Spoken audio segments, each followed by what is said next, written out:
কেন দেশে আসছেন না আওয়ামী লীগের নেতারা? প্রশ্ন তৃণমূলের কর্মীদের। উত্তর কার কাছে আছে? সবার কাছেই। আসবে না, কারণ এলেই সরাসরি যেতে হবে কারাগারে, এরপর শাস্তি। এমনটা শুনে কে আর কারাগারে যেতে চায়? তবে কি আওয়ামী লীগের কবর রচিত হতে যাচ্ছে?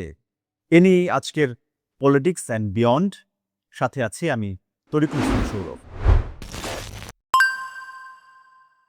আওয়ামী লীগ প্রশ্নটি এখন সবকিছুর সাথে জড়িয়ে যাচ্ছে যেন। বিশেষত বিরোধী পক্ষ জামায়াত এবং এনসিপি বিএনপির বিরোধিতা করতে গিয়ে বারবার আওয়ামী লীগের নামটি উচ্চারণ করছে, শেখ হাসিনাকে টেনে আনছে। গতকালই দেখলাম বিরোধী দলীয় নেতা এবং জামায়াতের আমির বলছেন, শেখ হাসিনা ভালো না, তার নীতি কি তবে ভালো? বুঝতে পারলাম তিনি বিএনপিকে ইঙ্গিত করেই কথাগুলো বলছেন।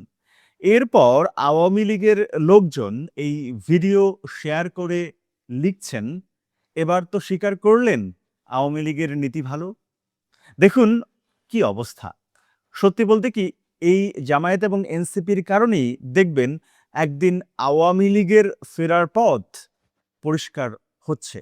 বারবার উচ্চারণ করে প্রাসঙ্গিক রাখার চেষ্টা করছে তারা। বিএনপি বিএনপির বিরোধিতা করুন, সেটা নিয়ে কেউ প্রশ্ন তুলবে না। শুধু আওয়ামী লীগ আওয়ামী লীগ কেন করেন ভাই? এবার আসি পতিত স্বৈরাচারী দলটির এখনকার অবস্থানটা কেমন সে বিষয়ে। তাদের ভাবনা ছিল বিএনপি ক্ষমতায় আসলে আওয়ামী লীগও ফিরবে। বিএনপি ভালো কৌশল তখন দেখিয়েছে, ইনিয়ে বিনিয়ে আওয়ামী লীগের পক্ষে ছিল।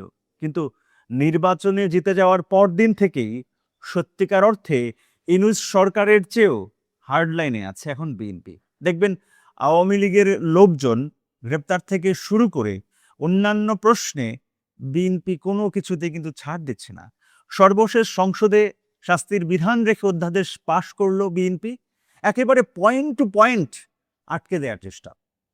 বিএনপির বিরুদ্ধে আওয়ামী লীগের আতাতের যে অভিযোগ, তা একেবারেই খালাস হয়ে যাচ্ছে আসলে।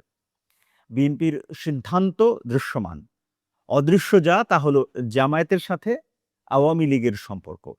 এখনই হয়তো আমরা বুঝবো না, কারণ ঐতিহাসিকভাবে জামাত হলো গুপ্ত রাজনীতির ওস্তাদ। তাই তাদের আতাত আমরা আসলে খুব একটা টের পাবো না বটে। তবে একদিন না একদিন তা স্পষ্ট হয়ে যাবে। যাই হোক, আওয়ামী লীগ এখন কি করবে? এটাই এখন বড় প্রশ্ন। এর একমাত্র উত্তর কারো কাছেই পাওয়া সম্ভব নয় বোধহয়। তবে এটা বোঝা যায় তৃণমূলের নেতারা বেশ কষ্ট সহ্য করছেন। কারাগারে আছেন বড় একটি অংশ। এখন একমাত্র পথ কেন্দ্রীয় নেতাদের দেশে আসা এবং কারাগারে থাকা। এরপর বিচারের মুখোমুখি হয়ে আবারও রাজনীতিতে ফেরা। কিন্তু এই ঝুঁকি কি নেবে নেতারা? তাদের একেকজন সাম্রাজ্য গড়ে তুলেছে।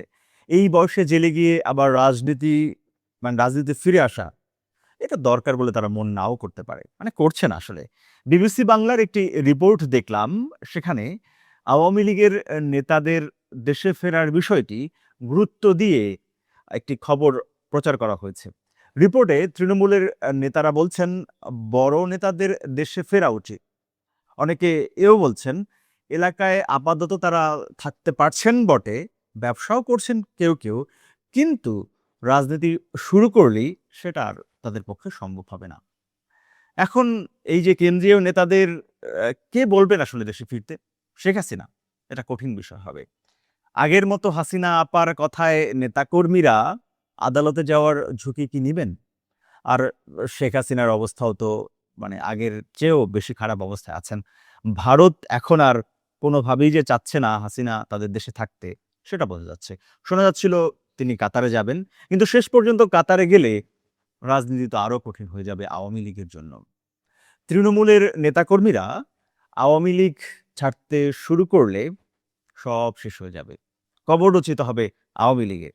বিএনপি একমাত্র টিকে ছিল তাদের তৃণমূল মজবুত বলেই।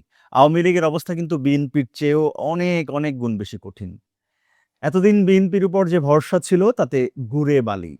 একদিকে সংসদে অধ্যাদেশ পাস, অন্যদিকে আওয়ামী লীগ নেত্রী এবং সাবেক স্পিকার শিরীন শারমিন চৌধুরীর গ্রেপ্তার। এখন স্পষ্ট অবস্থানে বিএনপি। ভরসা ছিল ভারত, কিন্তু ভারত যে তাদের হাত ধরে নেই সেটাও আরো স্পষ্ট হচ্ছে দিনকে দিন। এখন দেখার বিষয় কি কৌশলে এগিয়ে চলে আওয়ামী লীগ, নাকি বিলীন হওয়ার দিকে এগিয়ে যাচ্ছে উপমহাদেশের প্রাচীন এই দলটি। সবাই ভালো থাকুন, সুস্থ থাকুন, থাকুন নিউজ হাবের সঙ্গে। মহান মুক্তিযুদ্ধের চেতনা এবং বাংলাদেশপন্থী স্বাধীন সাংবাদিকতায় আপনিও হতে পারেন অংশীজন। নিউজ হাবের প্রচেষ্টাকে এগিয়ে নিতে যে কোনো পরিমাণ সহায়তা পাঠাতে পারেন নিচের দেয়া নম্বরে।